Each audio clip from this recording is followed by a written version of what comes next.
Será que cabecear a bola pode fazer mal no longo prazo?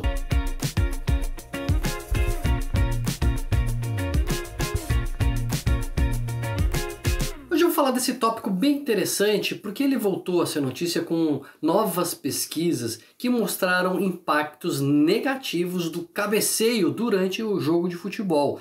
Vou falar quais são as consequências que foram descobertas no curto prazo e no longo prazo e o que alguns países já vêm fazendo para lidar com isso. Claro, assim que você se inscrever aqui no canal, já clicar nos alertas para receber aviso quando tiver vídeo novo e deixar o seu like se você gosta dessa relação entre esporte, saúde mental e os riscos que isso pode nos trazer.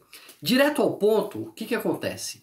O impacto de uma cabeçada no futebol é muito maior do que a gente imagina. Como a bola é cheia de ar, né? A bola parece ser fofinha, a gente não se liga, a gente não presta atenção que o impacto pode ser muito grande. Porque você já pegou uma bola de futebol, você vê que ela na verdade não é tão macia, tão fofinha assim, ela é feita de couro, ela é cheia, né, com pressão de ar, ela fica dura e quando ela vem em direção à cabeça do jogador, ela vem com velocidade. Para a gente ter uma ideia do que significa a desaceleração que pode acontecer no cabeceio, um carro andando a 50 por hora que bate no muro direto, sem frear, a 50 por hora e bate de uma vez, leva a uma desaceleração de 30G, 30 vezes a força da gravidade. Um cabeceio chega a quase isso, passa de 20G e em alguns casos chega a 30G também. Ou seja, é uma senhora desaceleração. E o que acontece? O nosso cérebro, ele fica dentro da caixa craniana, né? O crânio é o osso, né, da nossa cabeça, e o cérebro fica dentro da caixa craniana e ele movimenta junto com a cabeça e desacelera quando a gente bate a cabeça. Os neurônios lá dentro, eles se movimentam. As camadas do cérebro, o cérebro é feito de camadas, ele não é completamente homogêneo, e essas camadas, por terem densidades diferentes, elas se movimentam e se mexem entre elas, podendo levar a lesões de neurônios. O sujeito pode ficar com sintomas mesmo assim imediatamente logo após a cabeçada, pode ficar meio zonzo, pode ficar com dor de cabeça, e pesquisas recentes mostram aumento da circulação sanguínea de proteínas inflamatórias, proteínas que marcam a inflamação dos neurônios. Até algumas associadas ao risco de demência. Puxa, Daniel, mas será que não é exagero? Será que o jogador só por cabecear a bola ele vai desenvolver um quadro de demência? Bom, no curto prazo já se identificam então proteínas associadas à neuroinflamação. E no longo prazo tem dados? Tem dados e os dados não são assim muito bons, não são muito promissores não. Estudos feitos no Reino Unido, por exemplo, mostram que jogadores profissionais têm um risco muito maior de desenvolver doenças neurodegenerativas, tipo Parkinson, tipo demência, do que a população que não joga futebol, né? Do que quando pega os jogadores e compara com a população geral, os jogadores têm mais chance de desenvolver declínios cognitivos. Estudos, inclusive, conseguiram relacionar o número de cabeceios, né? Os jogadores que relatavam ter pelo menos 5 cabeceios ou mais durante jogos ou treinos ao longo da vida, jogadores profissionais, eram os que tinham maior risco de declínio cognitivo do que a população geral.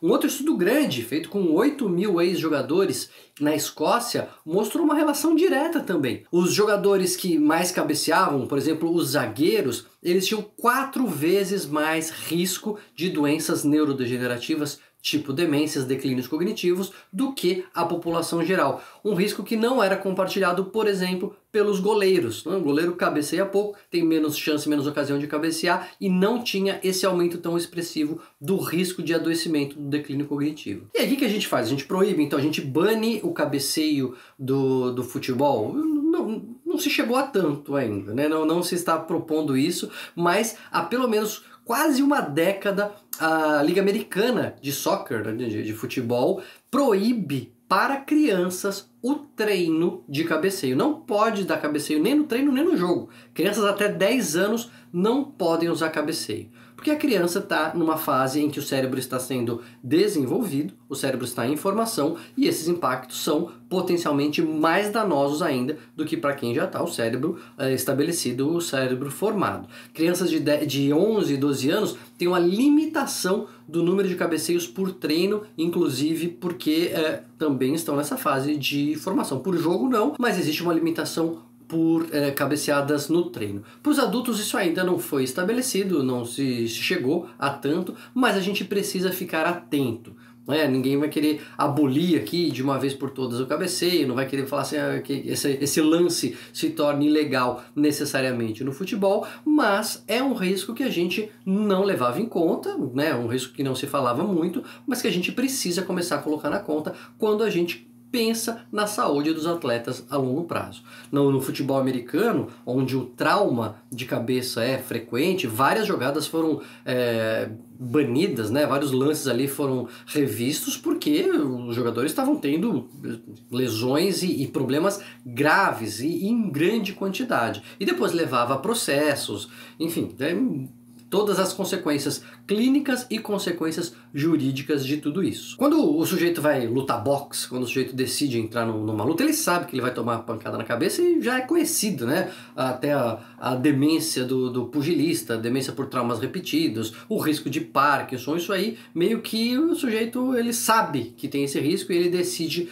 se colocar aí nessa situação. O jogador de futebol não se falava muito sobre isso, então pelo menos a gente precisa trazer o assunto, falar sobre isso, porque aí eventualmente se a gente decidir que é isso que a pessoa quer, ou que se é isso que a sociedade quer, tudo bem, mas a gente está consciente, a gente sabe que tem um problema. Eu sabe que eu já treinei boxe uma época na minha vida, na educação física, quando eu fiz a faculdade de filosofia, a segunda faculdade, eu fiz boxe durante uma época ali na USP, e o treinador era logicamente só o boxe educativo, não era para pegar ninguém, não podia acertar com força para derrubar o colega, mas o treinador, o Fábio, ele contava uma história muito boa. Ele dizia que as mães odiavam, quando ele era um moleque, lutavam boxe e foram treinar boxe e era perigoso e machucava e tal. E aí ele conta que um dia um amigo chegou com o nariz sangrando em casa. E a mãe falou, tá vendo? Quebrou o nariz, fica lutando boxe. Aí ele falou, não mãe, isso aqui foi uma cotovelada que eu tomei no futebol. Aí a mãe falou, então tudo bem. Não tem problema.